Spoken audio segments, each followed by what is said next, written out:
Hey everybody, welcome back to more. Ladies, if you have 8 friends, chances are at least one of them will be affected by breast cancer. And with so many women fighting this disease, we're focusing today on how survivors can return to normal life after a mastectomy. Board-certified plastic surgeon Dr.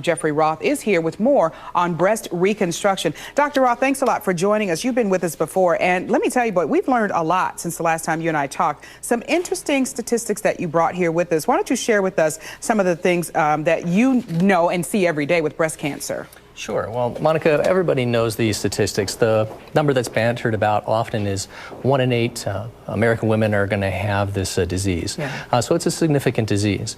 Of those people, many are getting mastectomies. In fact, that's the lion's share of treatment nowadays. 75% of those folks are going to go on to reconstructive surgery. And so breaking reconstructive surgery down, you can look at it a few ways. One is to look at immediate versus delayed reconstruction. For example, immediate reconstruction is you go into surgery, the breast surgeon goes ahead and does the mastectomy, and then it is immediately reconstructed. The advantage of that is the patient wakes up with a breast mount. Delayed reconstruction is when the reconstruction is delayed. And there may be some reasons for delay. It could be the type of cancer, radiation treatment, etc. The interesting thing about delayed reconstruction is we're getting women 15, 20 years past their original surgery that are coming back because there are new and exciting things in breast reconstruction. Okay.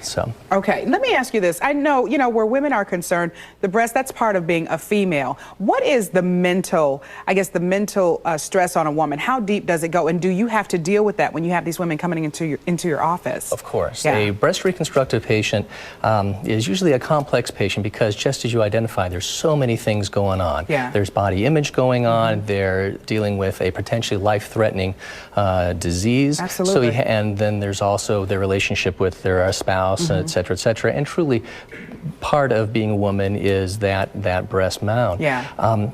Having said all of that, it's a multifactorial thing, and then you have to talk with the doctor, and I think the doctor has to really be sensitive to all of these issues. Yeah. It's not just separating the patient from the disease, it's not just going ahead and making something that looks nice, but basically treating the patient as a whole, and I think that's important as well. And speaking of treatment, Dr. Roth, which one do you use? Because we've had Dr. William Zamboni, and he's often talked about the type of surgery where you take, skin from another part of your stomach and you pull it up, and just all kinds of things that you can do now. Yeah, it's really exciting. The majority of folks will get what's called an expander implant. What that is basically you put an expander in. An expander looks like a breast augmentation device, but it has a port on it.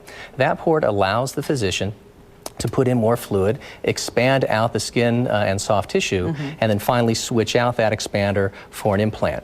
What Dr. Zamboni was talking about, and it's really sort of exciting, is using the patient's own tissue. You can either rotate it from another part of the body, and what's really getting exciting is to take it a free tissue transfer out in the breeze, and then plug it in artery to artery, vein to vein, and use that as your reconstructive option. And that's giving us so many more options that we haven't had before. That is awesome. I'm glad you're on the show today. Of course, this is Breast Cancer Awareness Month, so hopefully a lot of women won't have to suffer the way they did years ago. So we appreciate you. Thanks a lot. All right, Jason, back to you. All right, guys, thank you. Well, he's got the #1 song and